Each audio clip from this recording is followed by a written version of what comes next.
Kadang-kadang rebutan Tuhan, rebutan. Justru mencari itu kalau keluar itu keliru. Mencari itu ke dalam. Tadi kan saya terangkan, Tuhan itu cahaya, sinarnya Allah. Allah tuh seluruh sekalian alam, ya matahari, ya bulan, ya planet, ya air samudra yang sedemikian banyaknya itu. Makanya di dalam ceramah tadi saya katakan bentuk Tuhan.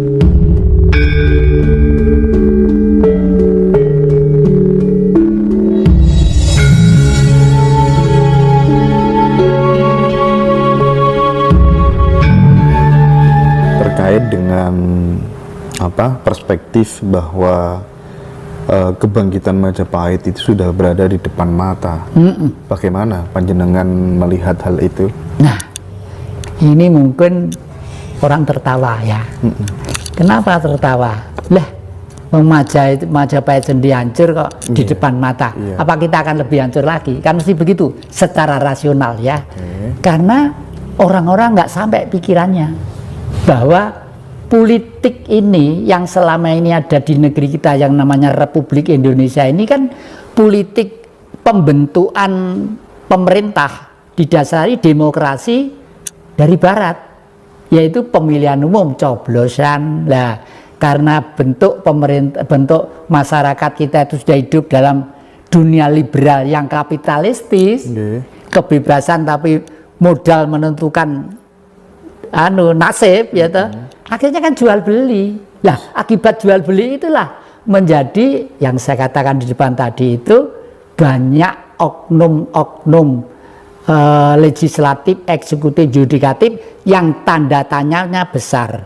Ini sebenarnya ngerti tentang negara atau tidak, itu loh ya. Ini terkait dengan fungsi air, terkait dengan fungsi tanah, terfungsi bumi, leluhur dan lain sebagainya. Seperti itu. Jadi oleh karena itu politik yang akan datang itu bukan ditentukan oleh orang-orang pinter yang bergelar macam-macam itu, tapi ditentukan oleh leluhur. Karena leluhur itu tidak ditelkem, ditahlili, ditumpangi salib, di ini bongi dupo langsung ke surga. Nggak semudah itu deh, nggak semudah itu.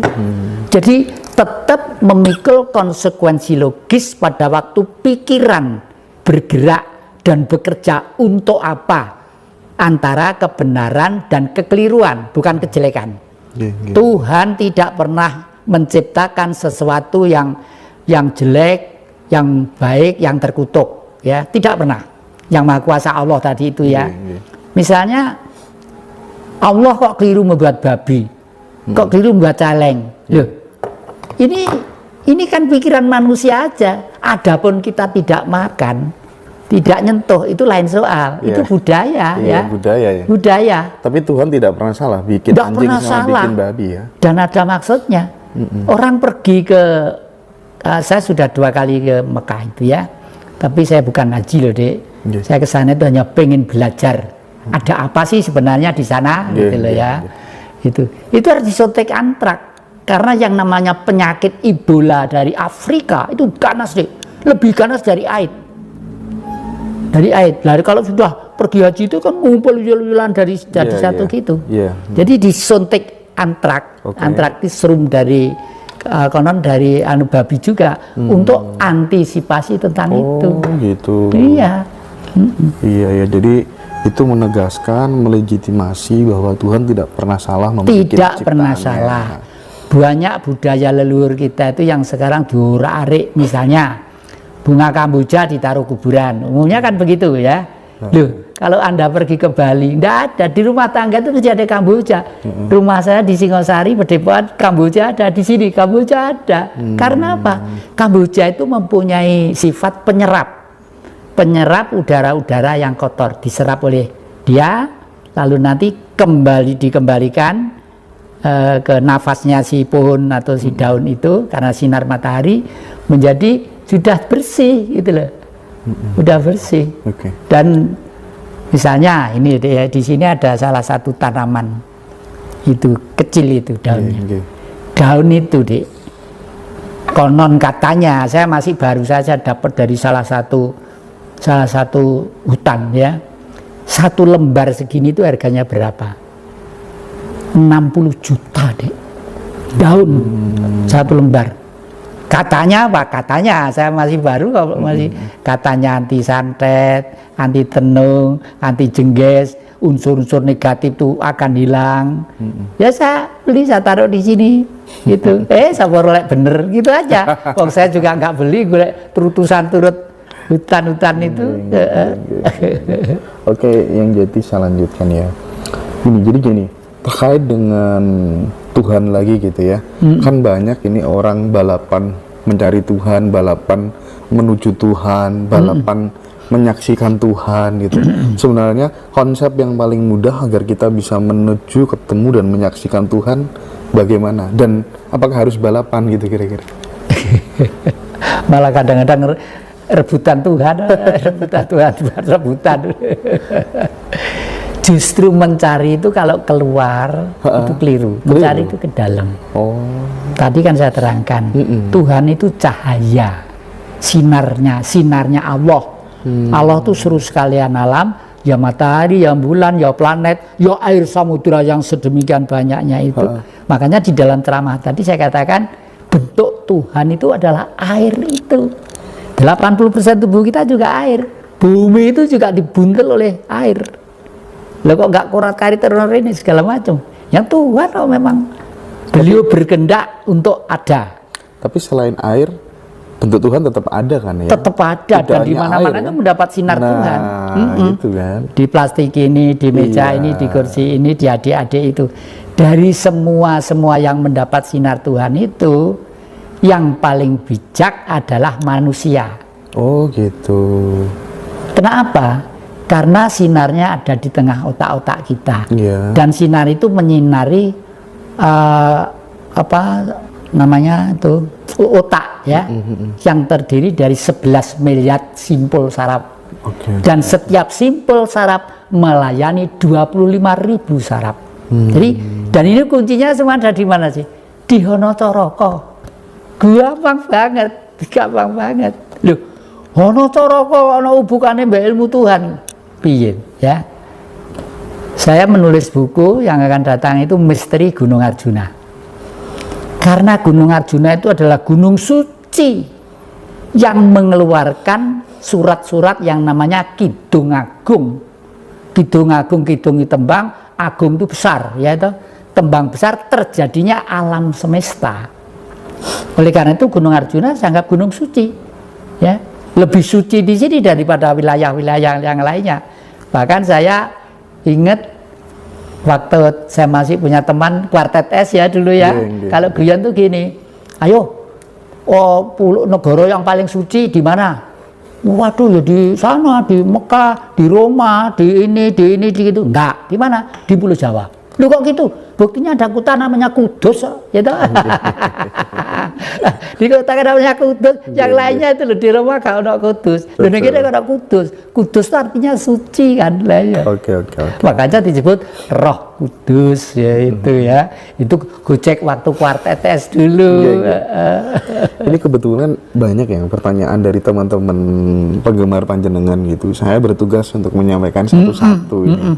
Nggak apa-apa ya? Nggak apa-apa, saya senang. Nanti kalau yang Jati capek bilang aja istirahat dulu gitu. Gini, pertanyaan selanjutnya, ini ada yang bingung. Yang Jati, terkadang dalam sebuah kontemplasi, saya bertanya-tanya, kenapa Tuhan sampai menunjuk dan memilih saya untuk menjalani kehidupan di dunia ini? Gitu, ya. Kita seperti yang saya sampaikan, kita lahir itu tidak bisa minta. Mas Indra tidak bisa minta, adik-adik tidak minta. Tuhan, tolong Indra dilahirkan. Tuhan, tolong jadi Allah, tolong jadi dilahirkan. Nggak bisa. Nggak bisa. Semua itu karena gerenjet Allah. Gerenjet itu bukan membuat loh. Jadi saya tidak tentang adanya bumi, tentang adanya laut, tentang adanya saya ilmiahkan seperti yang Mas Indra baca dalam satu lembar itu Karena Sang Maha, namanya Maha kok, gerenjet gitu, kehendak itu terwujud. Dan itu untuk kelas kecil-kecilan. Banyak orang yang seperti itu, seperti yang saya katakan kemarin, orang tanya kepada Mbah, ini nanti sepak bola ini menang atau tidak. Orangnya hanya diam sebentar. Padahal orangnya tidak punya TV, tidak punya apa-apa, belangkonan gitu. Ini, waduh, dereng wancinipun niku. Jawaban ini sopan, dereng wancinipun. Artinya dereng kuat. Kan tanya kepada Tuhan itu. Iya, jadi bener. seperti itulah. Salajan itu melatihnya juga sangat ringan, sangat gampang, tidak usah berdele-dele. Latihannya lewat apa ya? Latihannya lewat 5 dasar pokok pemahaman ya. Angen-angen bener, pikiran bener, tutur kata bener, pribadi bener, bergaul bener. Lah, ajaran 5 kebenaran ini sudah dimulai 500 tahun sebelum Masehi. Sebelum ada agama masuk. Wah, sebelum ada agama masuk. Agama itu masih kemarin sore, Mas. Iya, iya. Itu 500 tahun sebelum Masehi. Siapa? Sang Siddhartha Gautama. Yang selanjutnya disebut Buddha. Patungnya ada di sana itu, di depannya singgasana itu, kanannya itu. Nah, itu asli peninggalan Mojopahit. Ditemu oleh sedulur-sedulur di Pacet sana, mau nanam sawi di sawah itu buang gitu. Setelah gitu, loh, dibongkar, diduda loh. Lah kok patung perunggu gedenya seperti itu ya. Gede seperti itu, lalu dibawa ke rumah dibersihkan. Terus ada anak putri masih SD kelas berapa gitu kesurupan. Ayo udah, patung itu setelah bersihkan di sana, dibawa ke saudaramu. Itu nanti akan selamat kalau ditaruh di Singosari, begitu. Di Singosari karena di sana itu tempatnya orangnya, penjaganya cuma satu dan dianggap kurang terhormat lah. Saya taruh di situ gitu ya. Itu jadi Buddha itu mempunyai ajaran seperti tadi saya katakan, angen-angen bener, pikiran bener, pribadi bener, tutur kata bener, pribadi bener, bergaul bener. Lah, sekarang saya jelaskan satu persatu. Angen-angen, kenapa angen-angen? Tidak ada manusia yang tidak punya angen-angen. Seluruh manusia itu punya angen-angen. Makanya kita tidak boleh membedakan manusia satu dengan yang lainnya. Entah itu kritang, entah keriting, entah itu gelap seperti negro, entah itu kuning seperti Anglo-Saxon Eropa, entah itu kuning seperti Mongol atau Cina, entah itu seperti apalah. Gak ada. Karena semua di dalam tubuh itu ada Tuhan. Nah, lalu dan kenapa setiap manusia punya angen-angen? Karena setiap manusia punya perut. Loh, hubungannya perut sama angen-angen apa toh, Mbah? Setiap titah yang hidup ya, itu pasti dikasih perut. Entah burung, entah cacing, entah ular, entah gajah, entah harimau, dikasih perut. Ya. Mungkin gaib aja, nggak dikasih perut. Kalau dikasih mungkin makanannya lainnya. Dari perut itulah timbul angan-angan. Karena apa? Setiap manusia kalau perutnya lapar kan mesti cari makanan. Kalau ngelak mesti cari minum, ya itu loh. Nah, kalau minum misalnya, saya kok lapar ya, saya pengen makan, pergi ke dapur, loh, belum masak, ternyata baru ngeraya isa, ono dompet, ono duit pora dibuka dulu, nggak langsung ke warung. Gue kadung di warung, kadung bu sate 10, gulai 1 porsi, ini 1 porsi tambahin, dibaik dompetnya gak ono duitnya. Itu kan perlu pikiran, ya perlu pikiran. Misalnya seperti itu. Lah, teori ribuan tahun yang lalu itu dimodernisir oleh Bung Karno di era milenium ketiga.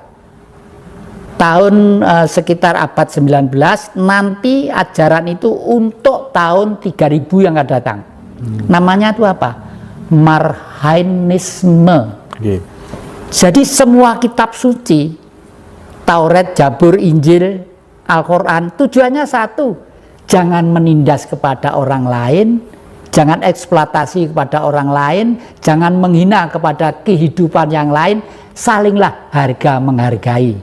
Makanya sila yang pertama itu disebut ketuhanan yang Maha Esa. Dengan ketuhanan yang Maha Esa, semua sadar. Makanya di dalam perisai Pancasila ditaruh di tengah gambare bintang sinar 5. Karena waktu manusia diciptakan itu ada 5 Adam, dan setiap Adam disiapin benua. Adamnya orang hitam dikasih di Afrika, Adamnya orang kuning dikasih di daratan Mongol dan Cina sana, Adamnya orang kuning dikasih di Eropa, Adamnya bangsa Indonesia Nusantara sebagai perwujudan Tuhan yang pertama dilahirkan di namanya Pulau Jawa. Ini tidak kok ekstrim Jawaisme, tidak, karena ini peristiwa ini terjadi jutaan tahun yang lalu. Ya, ini berkembang kan, selanjutnya berkembang menjadi Batak, menjadi Manado, menjadi ini begitu. Sama, mereka disiapin benua-benua, setelah itu ya berkembang begitu.